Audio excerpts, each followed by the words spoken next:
क्या आपको भी लगता है कि दौलतमंद बनने के लिए आपकी आमदनी अधिक होनी चाहिए? तो आप गलत हैं। अगर आप अपने वित्तीय स्थिति पर ध्यान देंगे तो आपको पता चलेगा कि जैसे जैसे आपकी आमदनी बढ़ रही है वैसे ही आपके खर्च भी बढ़ने लगे हैं। अक्सर देखा जाता है कि जिन लोगों की आमदनी जितनी अधिक होती है वे लोग उतने ही ज़्यादा कर्ज के जाल में फंसे हुए होते हैं। वे दिखने में तो अमीर होते हैं लेकिन वास्तव में नहीं होते हैं, और यदि किसी कारणवश फाइनेंशियल प्रॉब्लम में फंस जाएं तो उन्हें दिवालिया होने में देर नहीं लगती। कुछ लोगों का तो यह भी मानना होता है कि अमीर बनना तो किस्मत की बात है। जरा रुकिए और सोचिए, अगर आप किस्मत से अमीर बन जाएं तो कितने दिनों तक रहेंगे? केबीसी या लॉटरी के टिकट द्वारा कई लोगों को अमीर बनते सुना जाता है, लेकिन वे कितने दिनों के लिए अमीर रहते हैं? शायद कुछ महीने या साल। आज के दौर में लोगों की जितनी कमाई नहीं है उससे भी ज़्यादा खर्च है। और क्या आप भी उन्हीं लोगों में से एक हैं जिनकी कमाई तो अच्छी खासी है लेकिन महीने के अंत तक आते आते आपकी जेब खाली हो जाती है? तो यह बुक समरी आप ही के लिए है। The parable of the pipeline. The parable of the pipeline Burke Hedges के द्वारा लिखी गई बेहतरीन बुकों में से एक है। बर्क हेजेस एक self made millionaire, businessman, entrepreneur और बेस्ट सेलिंग लेखक हैं। The parable of the pipeline में दो युवकों के बारे में बताया गया है जो अमीर बनने का सपना देखते हैं। उनमें से एक युवक अपने सपनों को पूरा कर लेता है जबकि दूसरा युवक अपने सपनों को पूरा नहीं कर पाता। तो ऐसा क्या कारण है कि एक युवक अपने सपनों को पूरा करने में सफल हो जाता है जबकि दूसरा युवक असफल हो जाता है? तो चलिए शुरू करते हैं the parable of the pipeline की बुक समरी। इटली के एक गांव में पाब्लो और ब्रूनो नाम के दो दोस्त रहते थे। उन दोनों का एक ही सपना था, अपने गांव का सबसे अमीर आदमी बनना। वे दोनों काफ़ी मेहनतिया और समझदार थे। उन्हें तो बस एक मौके की ज़रूरत थी। एक दिन वह मौका मिल गया। उनके गांव में पानी की समस्या थी। गांव वालों को पानी लाने के लिए गांव से दूर नदी के किनारे जाना पड़ता था, जिस कारण से गांव वालों का काफ़ी समय पानी लाने में ही खर्च हो जाता था। तब गांव वालों ने डिसाइड किया कि वे दो लोगों को नौकरी पर रखेंगे जो नदी से पानी गांव तक लेकर आएंगे। यह नौकरी पाब्लो और ब्रूनो को मिली। पाब्लो और ब्रूनो दिन भर नदी से पानी ढोते और गांव के बने वाटर टैंक में डाल देते। पाब्लो और ब्रूनो को प्रत्येक बाल्टी के बदले 1 पेनी दिया जाता था और वे दिन में 100 बाल्टियां ढो लेते थे, यानी कि वे दिन के $1 कमाते थे। ब्रूनो को लगने लगा था कि उसके सपने पूरे होने वाला है और वो जल्द ही अपने गाँव का सबसे अमीर आदमी बन जाएगा, जबकि पाब्लो इस बात से असहमत था। दिन भर बाल्टी ढोने की वजह से पाब्लो की पीठ में दर्द होने लगा था और उसके हाथों में छाले पड़ गए थे। इसीलिए पाब्लो नदी से पानी लाने के लिए कोई दूसरा तरीका सोचने लगा। पाब्लो के दिमाग में पाइपलाइन बनाने का आइडिया आया। यह आइडिया पाब्लो ने ब्रूनो को बताया। ब्रूनो, हम दिन भर नदी से पानी ढोते हैं, क्यों ना इससे अच्छा हम नदी से गाँव तक एक पाइपलाइन बना ले ताकि हमें ज़्यादा मेहनत करने की ज़रूरत न पड़े। ब्रूनो यह बात सुनकर हैरान हो गया और बोलने लगा, पाइपलाइन? ऐसा किसने सुना है? हमारे पास शहर की सबसे बेहतरीन नौकरी है। हमें प्रत्येक बाल्टी के बदले 1 पेनी दिया जाता है और हम दिन में 100 बाल्टियाँ ढो लेते हैं, यानी कि दिन का $1 कमाते हैं। कुछ हफ्ते काम कर कर मैं अपने लिए नए जूते खरीद सकता हूँ। कुछ महीने काम कर कर मैं अपने लिए गाय ले सकता हूँ और 6 माह काम कर कर मैं अपने लिए नया घर ले सकता हूँ। हमें पाइपलाइन बनाने की आवश्यकता नहीं। हमें वीकेंड में छुट्टी मिलता है और हर साल हमें 2 सप्ताह के लिए वेकेशन पर ले जाया जाता है। हम जिंदगी भर के लिए सही स्थान पर पहुँच चुके हैं। तुम ये पाइपलाइन बनाने का ख्याल अपने दिमाग से निकाल दो। यह कहकर ब्रूनो ने पाब्लो को पाइपलाइन बनाने से इनकार कर दिया, लेकिन पाब्लो को अपने पाइपलाइन बनाने के सपनों पर विश्वास था। इसीलिए पाब्लो अपने पाइपलाइन बनाने के काम में लग गया। पाब्लो दिन के आधे हिस्से में बाल्टी ढोने का काम करता और दिन के आधे हिस्से में पाइपलाइन बनाने का काम करता और साथ ही वह वीकेंड में भी पाइपलाइन बनाने का काम करता। पाइपलाइन बनाने का काम इतना आसान नहीं था और पथरीली जमीन पर यह और भी कठिन था और पाइपलाइन बनाने में काफी समय भी लगता, लेकिन पाब्लो अपने काम में लगा रहा। शुरुआत में कुछ अच्छा खासा काम नहीं हुआ था, जिसे देखकर ब्रूनो और गांव वाले हंसने लगे और पाब्लो को मजाक में पाब्लो द पाइपलाइन मैन बोलने लगे। जबकि दूसरी तरफ ब्रूनो लग्जरी लाइफ जी रहा था। ब्रूनो अपनी कमाई को नई नई चीजें खरीदने में खर्च करता और ब्रूनो ने एक नई घर ले ली थी। साथ ही ब्रूनो वीकेंड में छुट्टी मनाने नई नई जगह जाता। इस तरह ब्रूनो की लाइफ एंजॉय में बीत रहा था, जबकि दूसरी तरफ पाब्लो कड़ी मेहनत से अपने पाइपलाइन बनाने के काम में लगा रहा। और एक दिन ऐसा भी आया जब पाब्लो के पाइपलाइन बनाने का काम पूरा हो गया। पाब्लो के पाइपलाइन से पानी गांव के वाटर टैंक में आने लगा। यह देखकर गांव वाले काफी हैरान हो गए और पाब्लो की तारीफ करने लगे। लेकिन पाब्लो को इस बात से कोई हैरानी नहीं हुई, क्योंकि पाब्लो जानता था यह उसकी कड़ी मेहनत और धैर्य का परिणाम है। अब पाब्लो को काम करने की जरूरत नहीं थी। अब पाब्लो काम करे या ना करे, उसके जेब में पैसा आते रहता था। जब पाब्लो खाते रहता, सोते रहता, घूमते रहता, तो भी उसके जेब में पैसा आते रहता, क्योंकि पाब्लो ने अपने लिए पाइपलाइन बना दिया था, जिससे पैसे उसके जेब में आते रहते थे। जबकि दूसरी तरफ ब्रूनो पाइपलाइन बनने की वजह से बेरोजगार हो गया। अब जरा रुकिए और सोचिए, आप कौन हैं? बाल्टी ढोने वाले हमाल या पाइपलाइन निर्माता? यदि आपको समय के बदले पैसा मिलता है, यानी कि आपको तभी पैसा मिलता है जब आप स्वयं जाकर काम करते हैं और उतना ही पैसा मिलता है जितने समय तक आप काम करते हैं, तो आप बाल्टी ढोने वाले ब्रूनो के समान हैं। लेकिन यदि आप एक बार काम करते हैं और उसके बदले में आपको बार बार पैसा मिलते रहता है, तो आप पाइपलाइन निर्माता पाब्लो की तरह हैं। यदि समय के हिसाब से पैसा मिलता है तो लेखक इसे टाइम फॉर मनी ट्रैप कहते हैं, यानी कि समय के बदले पैसों का जाल। टाइम फॉर मनी ट्रैप में समस्या यह होती है कि जब आप काम करना बंद कर देते हैं तो पैसा आना भी बंद हो जाता है। आप जितने समय तक काम करते हैं उतने समय का पैसा मिलता है। एक दिन के काम के बदले एक दिन का पेमेंट, एक महीने के काम के बदले एक महीने का पेमेंट, यानी कि जितना काम उतना दाम, कोई काम नहीं तो कोई दाम नहीं। टाइम फॉर मनी ट्रैप में समस्या यह होती है कि जब आप काम करते हैं तभी आपको पैसा मिलता है, और जब आप काम करना बंद कर देते हैं तो आपको पैसा मिलना भी बंद हो जाता है। यदि आप बीमार पड़ जाएं या किसी कारण से आप काम ना कर पाए तो आपको उस दिन के पैसे नहीं मिलते।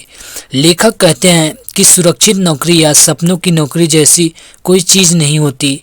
उदाहरण के लिए आप श्याम को ही देख लो। श्याम एक डेंटिस्ट है। लोग श्याम के पास जाना पसंद करते हैं क्योंकि श्याम पेनलेस तरीके से दांत निकालता है। श्याम अपने पेशेंट के साथ काफ़ी फ्रेंडली है। श्याम सालाना $1,00,000 से भी अधिक कमाता है और वह अपने काम को पसंद करता है और एंजॉय करते हुए करता है। लेकिन 40 की उम्र पर पहुंचने पर श्याम को आर्थराइटिस यानी कि गठिया रोग हो गया। समस्या इतनी बढ़ गई कि श्याम अपने उंगलियों को नहीं हिला पा रहा था। डेंटल टूल्स को पकड़ना तो दूर की बात है।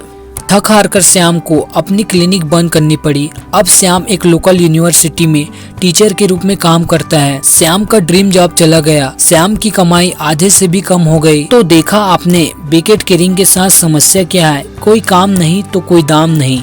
यदि आपकी जॉब चली जाए, आप बीमार पड़ जाएं या कोई बीमारी आपकी सेविंग खा जाए तो आप क्या करेंगे? तो आप अपना EMI कैसे पे करेंगे? अपने बच्चों की पढ़ाई का खर्चा कैसे संभालेंगे? क्या आपकी कमाई से की गई सेविंग इतनी है जो आपके रिटायरमेंट के बाद काम आ सके या रोज बढ़ने वाली महंगाई से मुकाबला कर सके? याद रखें, बीमारी या इमरजेंसी किसी को बताकर नहीं आती। यह जिंदगी का हिस्सा है। जिंदगी उतराव चढ़ाव से भरा हुआ है। जिंदगी में अच्छी बुरी चीजें होती रहती है। आज जो ऊपर है उसे एक दिन नीचे आना ही पड़ता है, और जो नीचे है वो एक दिन ऊपर जरूर जाएगा। इसीलिए जब आपकी जिंदगी अच्छी चल रही हो तो आपको अपने लिए पाइपलाइन बना लेना चाहिए। पाइपलाइन बनाना इतना आसान नहीं है और इसमें काफी समय और मेहनत लगता है। लेकिन जब एक बार पाइपलाइन बन जाए तो यह आपको 24 घंटे 7 दिन और साल के 365 दिन पैसे कमा कर देती है। एक बार पाइपलाइन बनाकर आप चैन की जिंदगी जी सकते हैं। इसीलिए लेखक पाइपलाइन को जीवन का डोर कहते हैं। आपकी जॉब चाहे कुछ भी हो, आपको पेमेंट तभी मिलता है जब आप काम करते हैं। कोई काम नहीं तो कोई पेमेंट नहीं। लेकिन आपको अपने ईएमआई, बिल, रेंट, बीमारी में होने वाले खर्च, बच्चों की पढ़ाई के खर्च, रिटायरमेंट के लिए इमरजेंसी फंड आदि के लिए पैसों की आवश्यकता पड़ेगी ही। इसीलिए जब आप कमाई कर रहे हो तभी आपको अपने लिए पाइपलाइन बना लेना चाहिए। ये पाइपलाइन बनाना तो ठीक है, लेकिन हम कैसे समझे कि हम एक बेकेट कैरियर हैं या पाइपलाइन बिल्डर हैं? एक बार पाइपलाइन बनाकर आप चैन की जिंदगी जी सकते हैं। लेखक कहते हैं, your pipeline is your lifeline. आपकी जॉब चाहे कोई भी हो, आपको पेमेंट तभी मिलता है जब आप काम पर जाते हैं। आपको पेमेंट मिले या ना मिले, लेकिन आपको अपने ईएमआई, बिजली बिल, रेंट, बीमारियों में होने वाले खर्च, रिटायरमेंट के लिए इमरजेंसी फंड और बच्चों की पढ़ाई के लिए पैसों की आवश्यकता पड़ेगी ही। इसीलिए जब आप कमाई कर रहे हो तभी आपको अपने लिए पाइपलाइन बना लेना चाहिए। समय का क्या है, आज आप कमा रहे हो, कल क्या पता आपके पास कमाई के साधन ना। लेकिन हम कैसे पता लगाएं कि हम एक बेकेट कैरियर हैं या पाइपलाइन बिल्डर? लेखक ने दो डिफरेंट लोगों की कहानी शेयर की है, जिनमें से एक बेकेट कैरियर है और दूसरा पाइपलाइन बिल्डर। जिनमें से एक शुरुआत में मिलीनियर सा था, जबकि बाद में वह गरीबी और तंगी के हालत में मरा। जबकि दूसरा एक स्कूल टीचर थी जो बाद में मिलीनियर सा बन गई। यह कहानी है famous baseball player Daryl strawberry की। डेरिल बचपन से ही बेसबॉल खेलता था। वह एक टैलेंटेड प्लेयर था। वह अपने 20 साल के करियर में काफ़ी फेमस था। वह साल के $5 मिलियन से भी अधिक कमाई करता था। वह अपने 40वें बर्थडे से पहले $5 से $100 मिलियन कमा चुका था। डेरिल के इनकम को देखकर ऐसा लगता है कि डेरिल की लाइफ तो सेट है और वह फाइनेंशियल सिक्योर है, जबकि ऐसा नहीं था। बैड चॉइस की वजह से डेरिल का बिहेवियर और फाइनेंशियल कंडीशन खराब होने लगा था। डेरिल जितना कमाता था उससे ज़्यादा खर्च करता था। वह लग्जरी घर में रहता था, लग्जरी कार चलाता था और बहुत नशा करता था, जिस वजह से डेरिल का अपने वाइफ से तलाक हो गया। तलाक की वजह से डेरिल को काफी फाइनेंशियल लॉस हुआ। डेरिल के बैड बिहेवियर की वजह से डेरिल को बेसबॉल से बैन कर दिया गया। अब डेरिल के पास कोई भी इनकम सोर्स नहीं था। उसके पास ना तो कोई सेविंग थी और ना ही कोई पाइपलाइन। उसने अपनी सारी कमाई लग्जरी लाइफ जीने में खर्च कर दी थी। डेरिल की हालत इतनी खराब हो गई कि डेरिल के पास अपने सेकेंड वाइफ और बच्चे को पालने के लिए पैसे तक नहीं थे। इस तरह डेरिल गरीबी और तंगी की हालत में मर गया। दूसरी कहानी है मार्गरेट की। मार्गरेट एक स्कूल टीचर है जिसकी सालाना कमाई 10,000 से भी कम है।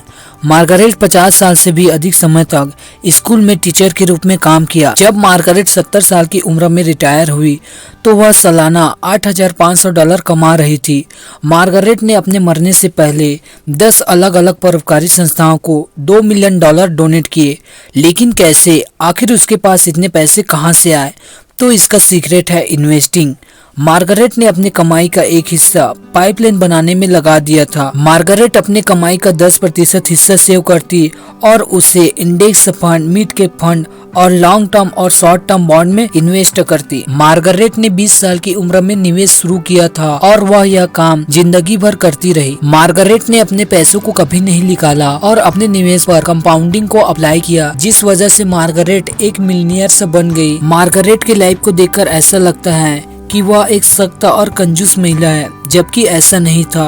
मार्गरेट अपनी लाइफ को एंजॉय करती थी। मार्गरेट के पास खुद का एक BMW था और वह अपने दोस्तों के साथ दुनिया घूमती थी। मार्गरेट ऐशो आराम से जीती थी, लेकिन उसमें सेल्फ डिसिप्लिन भी काफी था। मार्गरेट हर महीने सेविंग करती थी और निवेश करती थी। यह काम वह अपने रिटायरमेंट के बाद भी करती रही। यह दोनों कहानी हमें सेविंग और इन्वेस्टिंग के इम्पोर्टेंस बताती है। चाहे आपकी नौकरी कोई भी हो, जब आप वर्क करोगे तभी आपको पैसा मिलेगा। डेरिल के पास पाइपलाइन बनाने के लिए 20 साल का समय था, लेकिन उन्होंने ऐसा नहीं किया। यदि डेरिल अपने कमाई का 10% हिस्सा भी पाइपलाइन बनाने में लगा दिया होता तो उसके पास 20 से $100 मिलियन के बीच संपत्ति होती, लेकिन उन्होंने ऐसा नहीं किया। डेरिल सोच रहा था कि उसकी बाल्टी कभी नहीं सूखेगी। यही उसकी सबसे बड़ी गलती थी, जिस वजह से उन्होंने पाइपलाइन बनाने पर ध्यान नहीं दिया। याद रखें, बाल्टी खुद से नहीं भरती। बाल्टी को भरने के लिए आपको काम करना पड़ता है और जिस दिन आप काम करना बंद कर देते हैं उस दिन आपकी बाल्टी सूख जाती है। इसीलिए समय रहते पाइपलाइन बना लेना चाहिए। पाइपलाइन आपको तब भी पैसा देती है जब आपकी बाल्टियाँ सूख जाती है। हम पाइपलाइन बनाना तो चाहते हैं, लेकिन अपने इस कम आमदनी वाले नौकरी में कैसे पाइपलाइन बनाएं? इसके लिए लेखक ने लीवरेज की बात कही है। लीवरेज यानी कि ज्यादा हल्का बनाना। लीवरेज दो तरह की होती है, टाइम लीवरेज और मनी लीवरेज। टाइम लीवरेज में आप अपने समय का सही उपयोग करते हैं और किसी भी काम को कम से कम समय में अधिक प्रोडक्टिविटी के साथ करते हैं। जैसे कि आज से ठीक 50 साल पहले एग्रीकल्चर की बात की जाए तो उस समय कृषि कार्य करने में काफ़ी मेहनत और समय लगता था। खेतों की जुताई के लिए बैलों का उपयोग किया जाता था, सिंचाई के लिए वर्षा पर निर्भर रहना पड़ता था और कटाई हाथ से की जाती थी, जिसके लिए मजदूरों की आवश्यकता होती थी। लेकिन आज समय बदल चुका है। आज हमारे पास कृषि कार्य करने के लिए कई सारे मशीनें हैं, जैसे कि सिंचाई के लिए बोरवेल सा, कटाई के लिए हार्वेस्टर और जोताई के लिए ट्रैक्टर सा। यानी कि आज के दौर में कृषि कार्य करना पहले की तुलना में आसान हो गया है। आज कम से कम समय में अधिक प्रोडक्टिविटी के साथ कृषि कार्य किया जा सकता है। इसे ही टाइम लीवरेज कहते हैं। कृषि में आई यह क्रांति इस बात का उदाहरण है कि लोग आज अपने समय, पैसों और प्रयासों का लीवरेज कर सकते हैं। Money leverage. मनी लीवरेज में हम अपने पैसे को अलग अलग जगहों में निवेश करते हैं और अपने पैसे से पैसे बनाते हैं। मनी लीवरेज का एक बेहतरीन उदाहरण शेयर मार्केट है। शेयर मार्केट के बिग बुल वॉरेन बफेट को कौन नहीं जानता।